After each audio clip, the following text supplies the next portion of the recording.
Can we live forever? Yes, it's possible, but not while confined to a plant-based body.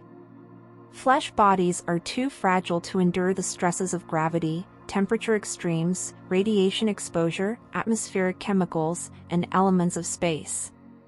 They're also cumbersome due to the logistical inconveniences of food, defecation, sleep, atmospheric elements, and air pressure. The DEF chose dull bodies for their missions to avoid these unnecessary challenges. Space vessels rely on a limited airflow supply, and it would be disastrous if the crew or passengers succumb to suffocation due to drastic atmospheric changes. In addition, the bacteria living internally and externally on flesh bodies cause severe odors to be emitted. It would be impossible to get rid of the stench while traveling in space. Temperatures in space may vary by hundreds of degrees within seconds. On the other hand, earthen frames can only tolerate a minimal heat spectrum, making them entirely useless for military duty. A single shot from a handheld, electronic blast gun instantly turns a flesh body into a noxious vapor cloud.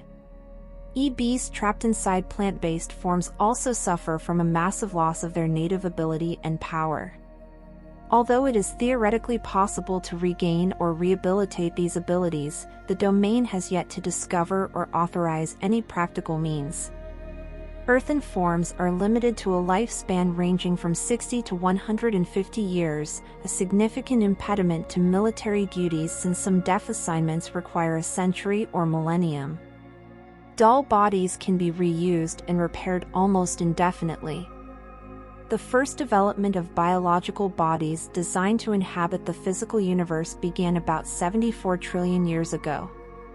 It rapidly became a fad for EBs to create and populate various types of bodies for an assortment of nefarious reasons, especially for amusement and experiencing different physical sensations vicariously through the body. The onset of these experiments triggered a continuing de-evolution in the relationship between EBs and physical bodies. As the creators played around with their creations, they discovered certain tricks that could be deployed to trap an EB inside a mortal flesh body permanently. This was done primarily by making bodies that appeared sturdy but fragile. The concepts of sexual love are nothing more than an aesthetic trap because the EB is the actual source of sensation. Souls can cause and perceive any feeling much more thoroughly without a body's gross sense perception barriers. Now let's talk about artificial intelligence, short for AI. Despite the intelligent answers or solutions it provides to solve human problems, it's a body. As time progresses, the soul will one day inhabit an AI body. How will this transition impact future societies? Will this threaten the civilization designed and upheld by plant-based bodies? The threat may materialize if either earthen or AI bodies exercise their free will to destroy each other. A soul can and will use any host it deems necessary for its journey and purposes. History shows several incidents where operatives from the domain and the old empire pushed souls out of their bodies to accomplish various missions. The principal wife of the pharaoh Amenhotep IV, later Akhenaten, Nefertiti, was the aquatic unit mission specialist Lemur. The wife of Cyrus II Cassandane was an old empire operative, the Bot's Lieutenant Hathor. All beings can live peacefully since it's within their decision to maintain peace and order.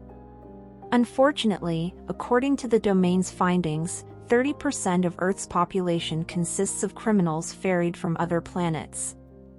The best way to avoid encountering wicked souls is by consistently raising your spiritual frequency. Daily meditation and a vegan lifestyle are the best approaches to achieving this goal. Consuming meat lowers your aura because the meal comes from terror-stricken animals that emit intense hostile energies upon witnessing death in the slaughterhouse. The aggressive energy in the food and consumption transfers the negative frequencies to your soul.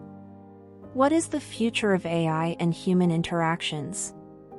No one can know for sure.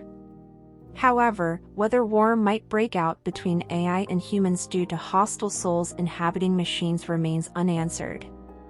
It probably won't happen for the next several thousand years, but I trust it will.